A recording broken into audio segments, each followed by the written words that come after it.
Personne dans le monde ne marche du même pas. Et même si la terre est ronde, on ne se rencontre pas. Les apparences. Bonjour à tous, aujourd'hui on va parler de Predator Badlands et je vais commencer en rappelant que cette franchise est depuis un certain temps déjà sous pavillon Disney. Je pense que vous le savez, mais le studio possède également Alien et Star Wars pour ne citer que les sagas qui relèvent de la science-fiction. Et vous l'avez peut-être remarqué ou pas, mais il existe une méthode Disney, un savoir-faire élaboré pour traiter tous ces univers étendus. En résumé, ça consiste à reprendre des franchises en mauvais état mais encore pleines de potentiel, annoncer en grande pompe qu'un avenir radieux les attend, les massacrer à coups de pelle et finalement les dissoudre à l'acide dans le wokisme le plus désinhibé, avant de s'assurer que plus personne ne pourra en tirer quoi que ce soit après. Ça a donné des croûtes comme Alien Romulus, L'éveil de la Force ou encore Prey pour la série des Predators. Des noms qui me donnent la nausée rien que de les prononcer. N'allez donc pas vous imaginer que les choses seront différentes avec Predator Badlands. Je préfère doucher vos espoirs tout de suite. Ce dernier film est une catastrophe absolue, d'un mauvais goût abyssal, à peu près aussi débile que The Predator ou même Alien vs Predator, quoique dans un registre beaucoup plus folklorique. Pour autant, même s'il ne fait pas l'unanimité, ce qui me rassure un peu, il déchaîne les passions chez certains, ce qui me plonge dans un abîme de perplexité comme on dit. Fantastique, je me suis jamais autant marré, ça a été super génial! Mais trêve de sarcasme, rentrons dans le vif du sujet. Vous avez compris que j'avais détesté Prey, la précédente entrée de la franchise. Oui, vous savez, celle avec l'indienne grassouillette qui nargue les bonshommes de sa tribu, avant d'aller fracasser en solitaire un Predator armé de ses tomahawks à ficelle. Cette bouffonnerie était l'œuvre d'un certain Dan Trachtenberg et c'est encore lui qui remet le couvert pour Predator Badlands. Je n'avais donc aucune raison d'être optimiste.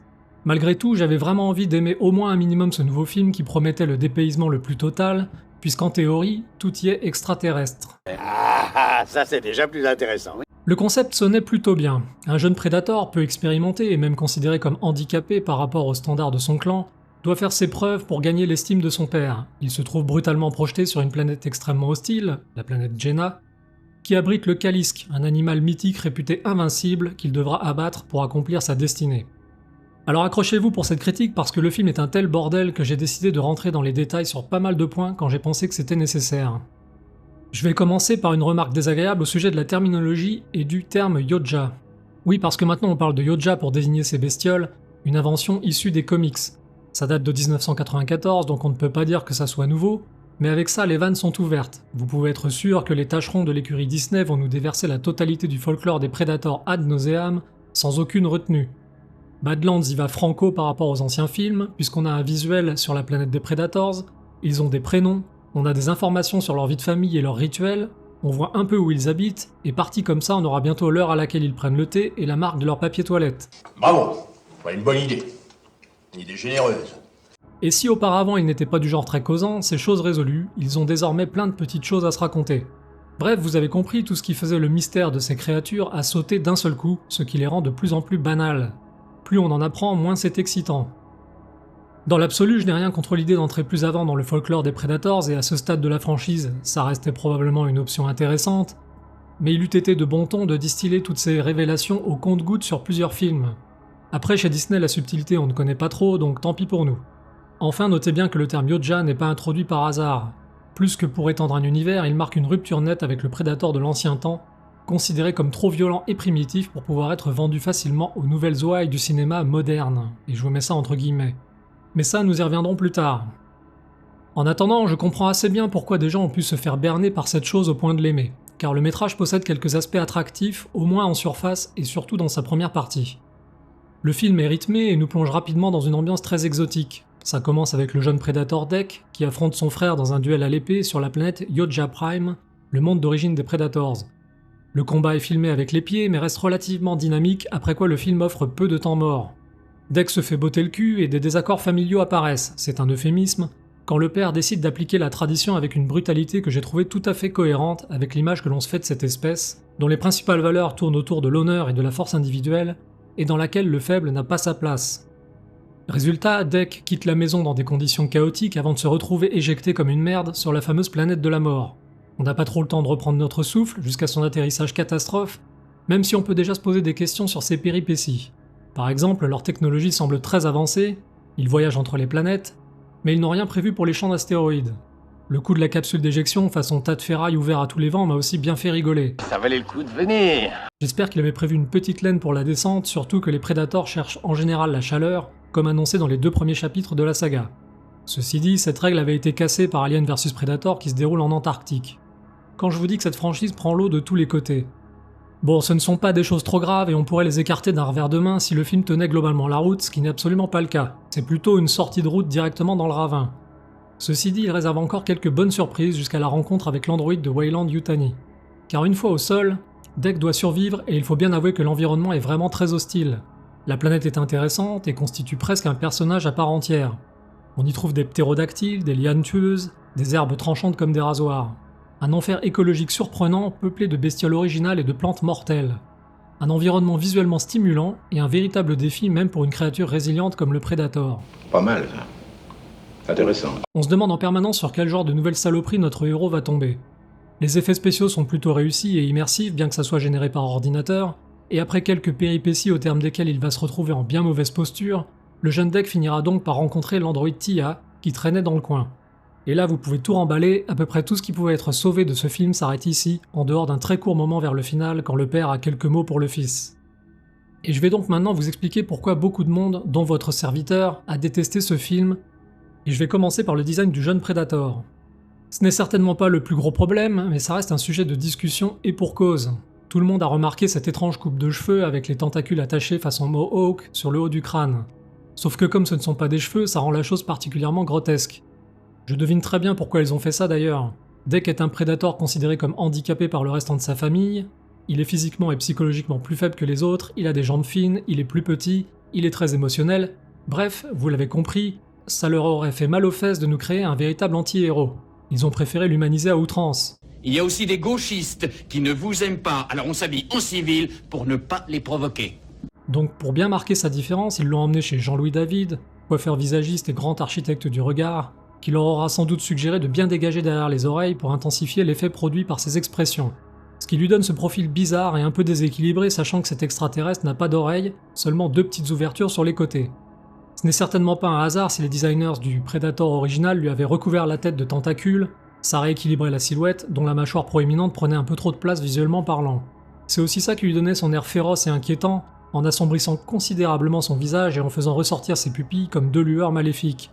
Ce n'était pourtant pas difficile de marquer la différence de ce jeune Predator autrement sans lui faire subir cette humiliation visuelle. Maintenant, réjouissons-nous qu'il ait tout de même échappé à la coupe mulet. Ouais, tu es superbe. Malheureusement, je sens qu'ils ne vont pas s'arrêter là, préparez-vous pour les Predators femelles, avec balayage caramel et lissage brésilien, ça arrive. Et pour enfoncer le clou, n'oublions pas qu'il y avait aussi des Predators juniors dans Alien vs Predator, et même si le film a bien écorné la saga à l'époque, ils avaient quand même encore un peu de prestance et de virilité. Toujours au sujet des choix esthétiques, on peut aussi critiquer l'attirail de Deke, qui semble avoir été acheté dans un Disneyland. L'armure et l'équipement font un peu plastique, on est bien loin du look rugueux, sale et réaliste proposé dans le premier film de la saga.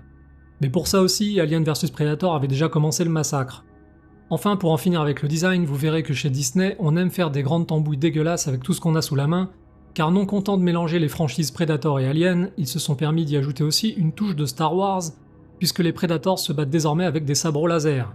Une idée complètement stupide qui sert juste à faire fonctionner un scénario dans lequel Deke découpe tout un tas de trucs improbables, comme des troncs d'arbres ou des créatures 100 fois plus grosses que lui.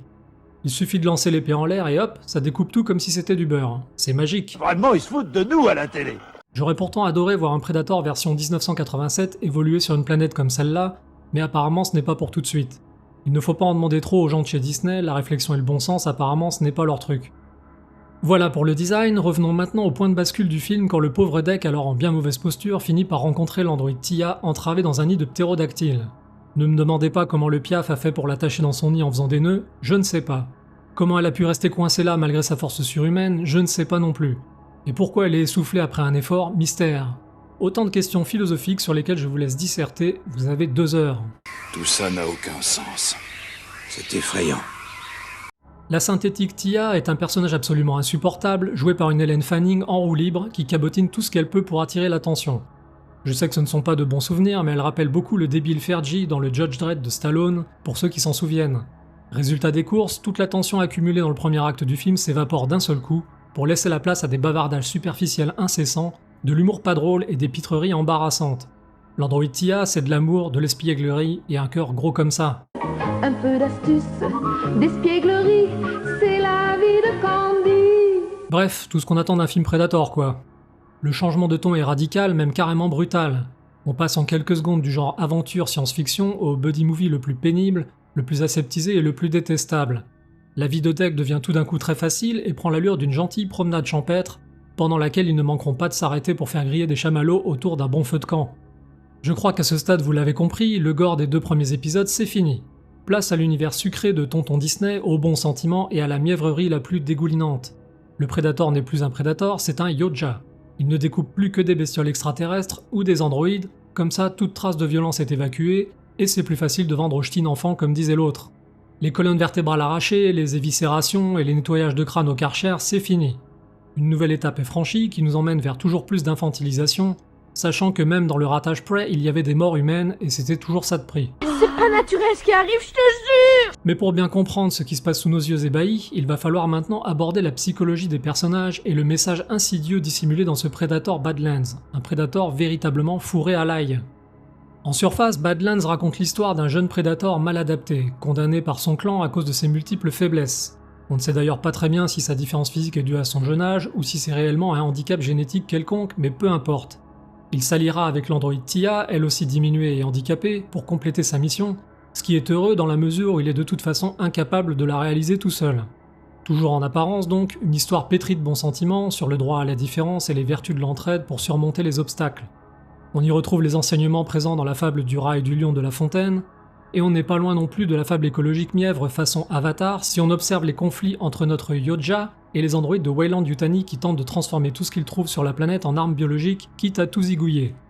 Bref, tous ces grands sentiments c'est bien joli, mais ce n'est que la face visible de la supercherie. C'est la petite couche de caramel qui va servir à vous faire avaler la pastille pourrie cachée à l'intérieur. Si vous vous attendiez à voir un film sur un prédateur inexpérimenté qui doit faire ses preuves avant de devenir le grand chasseur solitaire que l'on sait, vous en avez été pour vos frais, ou vous allez l'être si vous n'avez pas encore vu le film. Oh, on dirait les vrais. Et pourtant non.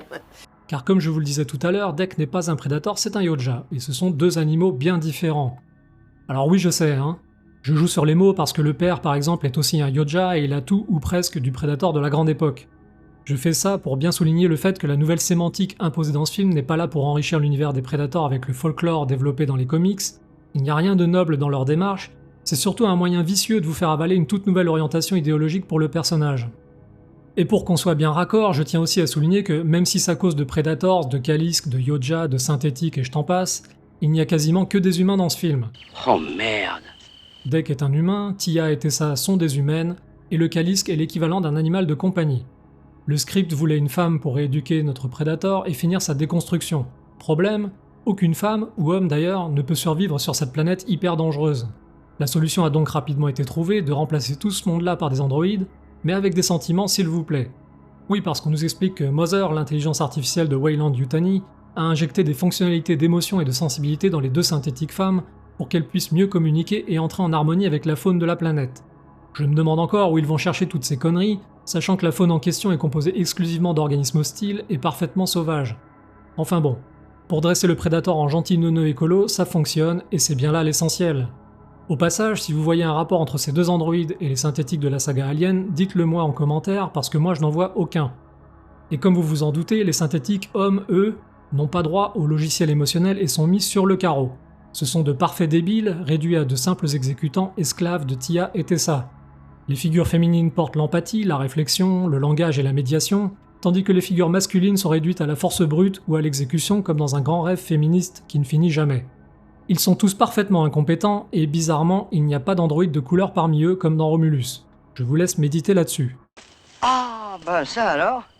Maintenant, revenons sur la véritable histoire de Badlands, celle d'un pauvre type rejeté par son clan car trop faible physiquement, trop émotionnel, trop humain donc. Loin des chasseurs impitoyables dotés d'une certaine noblesse et d'un code de l'honneur admirable vu dans les 2 premiers films, on a là le premier Predator sentimental. Faible, mais aussi bourré d'énergie et d'enthousiasme, il part faire ses preuves sur une planète extrêmement hostile, chose qui tourne rapidement au vinaigre avant qu'il ne soit miraculeusement sauvé par Tia, la synthétique de Weyland-Yutani. Oui, rappelez-vous que depuis quelques années, les hommes ne sont plus bons à rien au cinéma, ils sont donc sauvés par des femmes, et quand ce sont elles qui ont à leur tour besoin d'aide, elles se sauvent elles-mêmes. T'as raison, on est bien plus résistante que vous. Voyant que Deck n'est pas fini et qu'il offre déjà un terrain fertile pour le wokisme, le féminisme, l'écologie, le tricot et la poterie fine, elle se met en tête de parfaire son éducation en l'aidant à développer sa sensibilité et la douceur de sa peau. Pendant le chemin qui les mènera au Kalisk et au laboratoire dévasté de Weyland-Yutani, elle se fera un malin plaisir de railler ses traditions et de moquer son code guerrier, aidée en cela par une petite créature rencontrée sur le trajet. Une bestiole toute mignonne créée pour les femmes et les enfants, qui s'exprime en mimant le Predator. C'est l'équivalent du Groot des Gardiens de la Galaxie ou du Baby Yoda du Mandalorien, comme vous préférez. Qu'est-ce que ça fout dans Predator? À vous de me le dire. En tout cas, pour ridiculiser le Predator, elle se pose là. Et avec tout ce travail de sape, des traditions ancestrales qui sont jugées comme barbares, on navigue en plein progressisme. Pourtant, quand on finit par voyager entre les étoiles pour se chercher des ennemis à la hauteur et se lancer des défis, pour moi, c'est bien qu'on a réussi quelque chose, que ce soit violent ou pas. À partir de ce moment, les diverses péripéties de notre troupe de bras cassés importent peu. On est dans l'ancien campement dévasté de Weyland-Yutani. L'androïde Tia tente de ressouder ses jambes avec un appareil complètement débile doté de plein de petits bras qui font de la couture. Deck affronte finalement son Kalisk avant de se rendre compte que c'est un Terminator liquide qui se reforme sans arrêt. Il se retrouve prisonnier de l'abominable Tessa, le pendant maléfique de Tia, qui elle, pour le coup, est en conformité avec la mission initiale des androïdes, non sans y ajouter une bonne dose de sadisme. Et oui, quand on a un logiciel d'émotion, autant en profiter au maximum et en tester toute la palette. Bien entendu, Deck s'échappera finalement avant de revenir leur faire une guerre comme ils n'en ont jamais vu, avec un arsenal équitable et éco-responsable, pendant que les jambes de Tia se baladent toutes seules et font du kung-fu. Bref, tout ça est inintéressant au possible quand ça n'est pas carrément grotesque. Je pourrais passer 2 heures à vous raconter toutes les âneries, les absurdités et les incohérences que l'on trouve dans la séquence finale, et ça m'ennuierait autant que vous. Ce qui compte, c'est bien le message progressiste véhiculé à travers toutes ces clowneries, un message dissimulé dans le script avec beaucoup de perfidie. Il est très habilement masqué et emballé dans la quête initiatique de Deck, qui recherche l'approbation de son père pour devenir un parfait symbole de leur société traditionnelle qui exalte force, honneur et persévérance. Une trajectoire rassurante bien connue du public. Mais au lieu de prolonger les valeurs de sa tribu, il l'a trahi en créant un nouveau clan basé sur les idéaux colportés par Tia. Un nouvel ordre Predator basé sur l'amour, les fleurs, les émotions, la sensibilité et les câlins. Probablement un clan où l'on s'occupera des faibles, des handicapés et des parias, surtout s'ils viennent de l'extérieur. Cela vous rappelle-t-il quelque chose? Là encore, je vous laisse méditer là-dessus. Je me fiche un peu de la tradition, mais vous allez pas un peu loin quand même. On pourra quand même se consoler en se disant que finalement, en se barrant pour créer son propre groupe, il protège son peuple de l'influence extérieure de Tia. Ce qui n'est pas plus mal, les Predators évitent ainsi l'injection d'un nouveau logiciel moral qui contaminerait leur société tout entière et la dénaturerait au point probablement de mener à l'éradication totale de l'espèce. La culture des Predators est encore sauve pour le moment, en espérant que Deck et ses gardiens de la galaxie ne reviennent pas la polluer avec leurs idées déviantes. On peut même se prendre à fantasmer un affrontement armé entre le clan Deck et les factions ancestrales. Pas sûr que cette nouvelle équipe s'en sorte bien. Enfin, dans le scénario bien vicelard de ce film, je pourrais critiquer la mort du père, assimilable à une mise à bas du patriarcat. Mais l'acte dans ce contexte n'est pas discutable, vu que cette exécution dans la société tribale des Predators est tout à fait conforme. C'est un symbole de force et d'accomplissement pour celui qui prend sa place. Predator Badlands vous met donc une carotte au début et à la fin. Vous pensiez assister à la quête initiatique d'un Predator diminué qui deviendra un grand guerrier, mais au final vous assistez à la naissance du premier clan Yodja woke et écolo-féministe, dirigé par un faible d'esprit.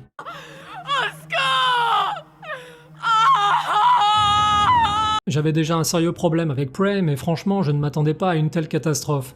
Badlands ne fait que prolonger la douloureuse expérience de désacralisation entamée par Alien vs Predator, pour nous enfumer avec un buddy movie décérébré entre une androïde emmerdante et ce qui fut autrefois l'une des figures les plus intimidantes de l'histoire du cinéma. Tout ça laisse quand même un goût amer dans la bouche quand on pense à tout le potentiel qu'il y avait dans ce personnage auquel il est facile de s'identifier. C'est un paria, et qui avait tout à prouver auprès de son clan et surtout de son père. Le film brillera quelques secondes seulement lors de ces rares confrontations. Pour le reste, on ne peut même plus appeler ça de la soupe, on est carrément sur un torpillage de la franchise, et quand on sait qui est aux commandes, il n'y a pas de raison d'être si surpris. L'ego de ces gens est complètement démesuré, ils sont tellement imbus de leur personne qu'ils ont même rajouté le personnage de Naru, l'indienne de Prey, parmi les cibles potentielles des Predators dans le vaisseau au début. Et comme ils sont très contents de leur chef-d'œuvre, autant y aller à fond et proposer immédiatement une suite à leurs méfaits. La maman arrive dans son vaisseau intergalactique, et si vous pensiez que le père était un gros dur, vous allez voir ce que vous allez voir avec la mère. Je sens qu'on va bien rigoler.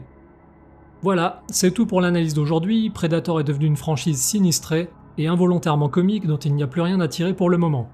Quant à moi, je vous dis à bientôt pour une nouvelle critique.